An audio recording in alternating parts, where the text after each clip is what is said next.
நீலகிரி மாவட்டத்திற்கு சமவெளி பகுதிகளிலிருந்து கோ டாக்ஸி, ஓலா போன்ற சுற்றுலா வாகனங்கள் நீலகிரி மாவட்டத்தில் உள்ள சுற்றுலா தலங்களுக்கு சுற்றுலா பயணிகளை அழைத்து செல்வதால் உள்ளூர் சுற்றுலா வாகன ஓட்டிகளின் வாழ்வாதாரம் பாதிக்கப்படுவதாக கூறி இன்று மாவட்ட ஆட்சியரிடம் மனு. நீலகிரி மாவட்ட அனைத்து சுற்றுலா வாகன ஓட்டுநர்கள் மற்றும் உரிமையாளர் சங்கங்களின் கூட்டமைப்பு சார்பில் இன்று மாவட்ட ஆட்சியரிடம் மனு அளிக்கப்பட்டது.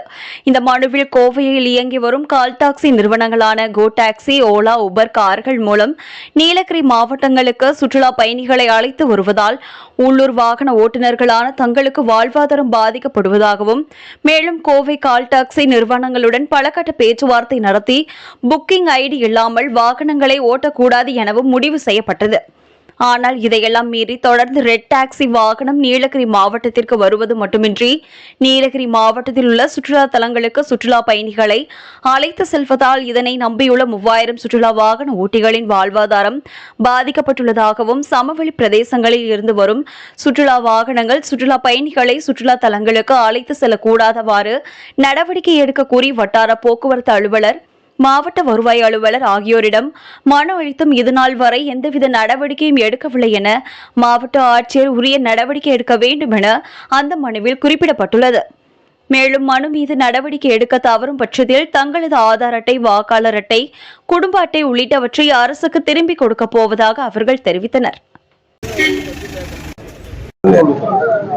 வணக்கம். நாங்கள் நீலகிரி ஓட்டுநர்கள் சபை இன்னைக்கு ஒரு பெட்டிஷன் கலெக்டர் மேடம்கிட்ட ஒரு பெட்டிஷன் கொடுத்துருக்கோம். என்னன்னு பார்த்தீங்கன்னா, இந்த சமவெளி பகுதியிலிருந்து வர கால் டாக்ஸிகள், குறிப்பாக இந்த ரெட் டாக்ஸி, கோ டாக்ஸி, அவங்க அங்கேருந்து இங்கே ஊட்டியில் டிராப் மட்டும் பண்ணாமல் இங்கேருந்து ரிட்டர்ன் பிக்கப் எடுத்துட்டு சுற்றுலா தலங்களுக்கும் சுற்றுலா பயணிகளை அழைத்து போகிறதால எங்களோட வாழ்வாதாரம் ரொம்ப பாதிக்குதுன்னு சொல்லி இன்னைக்கு கலெக்டர் மேடம்க்கு ஒரு பெட்டிஷன் கொடுத்துருக்கோம்.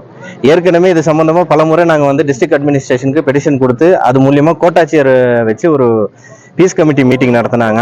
அந்த மீட்டிங்கில் ரெட் டாக்ஸி, கோ டாக்ஸி வாகனங்கள் மற்றும் கார்பரேட் நிறுவன வாகனங்கள் இங்கிருந்து ரிட்டர்ன் பிக்கப் எடுக்கக்கூடாது, சுற்றுலா தலங்களுக்கு கஸ்டமரை ஏற்றிட்டு போகக்கூடாதுன்னு சொல்லி ஆர்டரே இருக்கு, ரிட்டர்ன்ல நம்மளுக்கு கொடுத்துருக்காங்க. ஆனால் அதையும் மீறி இன்னைக்கு நிறைய வண்டிங்க சுற்றுலா தலங்களுக்கு செல்வதால இன்னைக்கு வெகுவாக எங்களோட வாழ்வாதாரம் பாதிச்சிருக்கு. இது சம்பந்தமா இன்னைக்கு கலெக்டர் மேடம்க்கு ஒரு பெட்டிஷன் கொடுத்துருக்கோம். அவங்க ஆர்டிஓ டிபார்ட்மெண்ட்டை கூப்பிட்டு இதை இது மேல நடவடிக்கை எடுக்க சொல்லியிருக்காங்க.